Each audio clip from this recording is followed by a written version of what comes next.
Hi everyone, Dani here, and welcome to Spenelli Speaks and another Sunday night summary with Edward Rutherfurd's London. Don't worry, we are almost done with this tome. I believe we have 7 or 8 chapters left, so we're almost to the finish line. If you haven't already, please hit that subscribe button as well as the notification bell. Comment below. Check the description for the playlist in case you have missed any of the chapter summaries. They are all there for you. We are completing these every Sunday night at 6 p.m. up through the Sunday before Thanksgiving. That should finish us out for the book. And then the Sunday after Thanksgiving, I do plan on having a live stream to just discuss the book as a whole. I'm not sure what we'll discuss that evening, but it should be fun. So I look forward to talking to you there live. Now for this evening, we are talking about chapter 15, which is titled Gin Lane. It's about 42 years after the last chapter. So we get a little bit of fresh meat with our characters. We're in 1750. Now, with the characters that we see in this chapter, we do get Silver Sleeves back, but he plays a very minor role and isn't as mischievous as we've seen him in the past. But thankfully, he is there. He is back in the reading. So that was a very nice thing to see. And I kind of wanted to show you how how Rutherfurd brings him into the chapter. So I'm just going to read a small passage here in my copy. It's on page 885, and it just huge grin on my face when I saw it. I knew exactly what was happening, and it was like coming home. So here is how Silver Sleeves is introduced in the chapter. It says, "First came the tip of his nose. The nose, whoever it belonged to, was clearly no ordinary affair. The dimensions even of the tip suggested that this was a nose of consequence, and not to be taken lightly." No, he is not to be taken lightly. I just love how Rutherfurd writes Silver Sleeves. What a diabolical character. And like I said, he wasn't a huge factor in this chapter, but his presence is just, it's become so comforting because you just need that tension in a chapter. So we have Silver Sleeves. His name in full is Ebenezer Silver Sleeves. He runs the clink. So basically, he extorts prisoners for any money they may have, any goods they may have, before they go to the gallows. You know, oh, if I can send someone to your home and find the valuables that your debtors don't want to get, and oh, I can get you a real meal. Otherwise, all you have is bread and water. And so it's very much a Silver Sleeves thing to do. So although he is such a turd, he's a welcome turd in the chapter. But the chapter itself primarily revolves around the Lady St. James. So she is married to the Earl of St. James. This is of that Ducat line. In the previous chapters, if you recall, the Ducats were royalists. They got a lot of their wealth and place status from the previous kings because they were so loyal to the king. So here in this chapter, we have them still in their wealthy state, and she herself, not the same bloodline, the bloodline is through the Earl, but she is very opinionated on status and the way that society views them. And so she even goes as far as wanting to change the perception of the Ducat name. She feels like Ducat is so beneath them because it refers to potentially tradesmen in their past. So she changes it to like a French moniker, a French name, Duquette, but it's pronounced Ducat. So she's very pretentious and very just about herself, which leads to a lot of unfortunate consequences throughout the chapter. So she is married to the Earl, but she has a lover in Captain Jack Meredith. So we see that Meredith line. He is a prestigious person in society. However, he owes a lot of people a lot of money. So he ends up in the clink and he meets Silversleeves. That's how we see those characters interact. Very minor. This is the time of duels.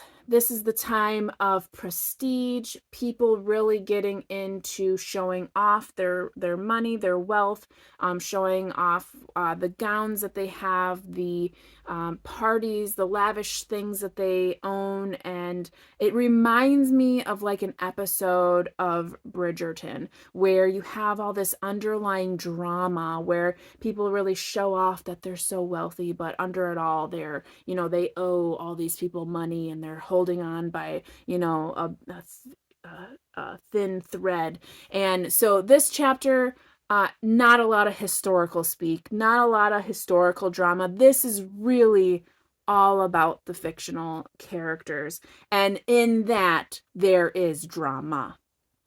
So we also have an Isaac Fleming. So that Fleming line, he is a baker. He has a lot of dreams and aspirations. He wants to have a storefront in Piccadilly. And he is intertwined with Lady St. James as she has purchased cakes from him. And then later in the chapter, wants a certain cake, and it kind of presents itself as like that's the first time we ever saw that cake, we being the outside world. So not giving too much away, but as you read, you know what I'm talking about. So that's where it's kind of interjecting like the historical piece. But like I said, this chapter is very much, it's heavy and just fictional fun, which is a great break considering the last like 4 chapters were just complete historical diarrhea, just a lot of religious conquests and persecution. And so this chapter was fun. We also have a Harry Doggett. He is a man who lives in the area where we learn where the Cockney accent and people came from. And he's very proud of that. And we get a lot of the language and the way they speak and the metaphors they use for certain things. And I thought that was very humorous. I really enjoyed that part. I really enjoyed that character. If you recall, the Doggetts and the Ducketts came from the same bloodline, but kind of broke off into 2. He has a plethora of children, but 2 that we focus on are Sam and Sep. Now, with those children, they are twins, but as we find out, they're not actually related, so to speak. If you're thinking about those bloodlines, now remember Duckett and Doggett, they are, but not as full-blood twins. We find out that Lady St. James, early in her marriage, was very deceptive and deceitful and kind of banished away a child under the guise of a death because of the tuft of white hair and webbing. If we recall historically, a lot of times when there's any abnormalities in children back a long time ago that wasn't easily explained, it was the mark of the devil or a demon child. So she did not want anything to do with this newborn and banished it under the guise of an infant mortality, which was also very common. Little did she know that this child survived, was taken in by the Doggetts, was raised under the guise of being a twin, and then later through a ton of really crazy happenings, because of her terrible attitude and moral compass, the child comes back into play. And I don't want to get into too much because it's very apropos how it comes to be. And it's just like such a wonderful comeuppance and a wonderful way for Rutherfurd to just make light of people who do wrong and how like karma kind of comes back around. And so this chapter, again, it was fictional fun. The characters kind of really, danced around each other throughout the chapter. We find out why Gin Lane is called Gin Lane. With it literally is named after gin. A lot of people, this was like the drink of the time. A lot of people got really addicted to it, and you could tell by like the pinking of the nose and the face. And Harry Doggett's wife is one of these characters that is described by this.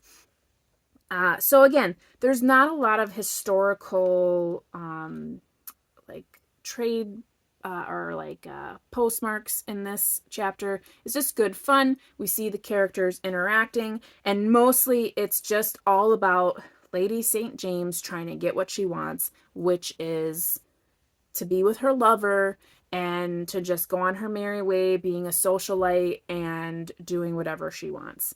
Let me just tell you, she does and she doesn't. There are duels, there are baby switches, there are thieveries, and there are rising to the occasion. The chapter is just good old fun. So if you needed a break from the last 4 chapters like I did, this was an excellent break. I'm excited to see if the next chapter is just as fun. I believe it is titled Lavender Hill, and we will talk about that more next week. So until then, I hope you are reading something fantastic, taking care, and staying safe. And as always, you know how it goes. Happy reading.